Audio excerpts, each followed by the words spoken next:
गेल्या काही दिवसांपासून राज्यात चर्चेत असणाऱ्या शिवसेना आमदार अपात्रता प्रकरणावरील निकालाची सर्वांनाच प्रतीक्षा होती।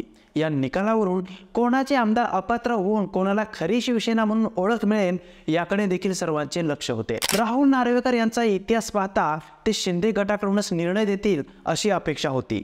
उद्धव ठाकरे यांनी देखील या निकालाला मिलीभगत म्हणून संबोधले होते। त्यामुळे हा निकाल खरंच आधी ठरला होता का तेच आज आपण जाणून घेऊयात। नमस्कार, मी राजू आणि तुम्ही पाहत आहात त्या टॉक्स मराठी। 21 जून 2022 ला शिवसेनेत फूट पडल्यानंतर दोन्ही गटांनी म्हणजेच ठाकरे गट आणि शिंदे गट यांनी एकमेकांच्या आमदारांना अपात्र ठरवण्यासाठी याचिका दाखल केल्या होत्या। 10 जानेवारी 2024 रोजी विधानसभा अध्यक्ष राहुल नार्वेकर यांनी आमदार अपात्रतेवर निकाल दिला। सर्वात पहिले तर शिवसेनेची 2018 ची घटना राहुल नार्वेकर यांनी रद्द केली। राहुल नार्वेकर म्हटले की दोन्ही गटाकडून शिवसेनेची घटना मागवण्यात आली होती।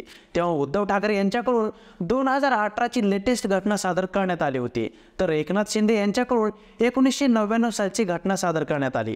परंतु 2018 सालची ठाकरेची घटना ही निवडणूक आयोगाच्या रेकॉर्डवर नाही हे सांगून राहुल नार्वेकर यांनी 1999 सालची घटना ग्राह्य धरली।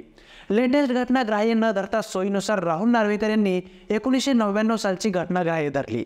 त्यामुळे राहुल नार्वेकर यांच्या निकालावर शंकेची पाल चुकचुकते। एकनाथ शिंदे यांची शिवसेना हीच मूळ शिवसेना असल्याचा निकाल देखील राहुल नार्वेकर यांनी दिला आहे।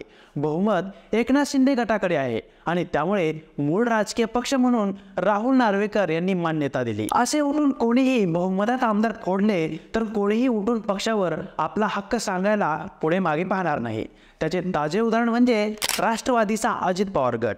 अजित पवार गटाने देखील हेच केले आहे। त्यामुळे भविष्यात अशी मोठ्या संख्येत बंडखोरी आपल्याला पाहायला मिळू शकते। राहुल नार्वेकर यांनी कोणतेच आमदार अपात्र ठरवले नाहीत, यामागे देखील एक महत्त्वाचं कारण आहे आणि ते म्हणजे जर ठाकरे गटाचे आमदार अपात्र ठरवले असते तर ठाकरेंना जनतेचा इमोशनल सपोर्ट मिळाला असता।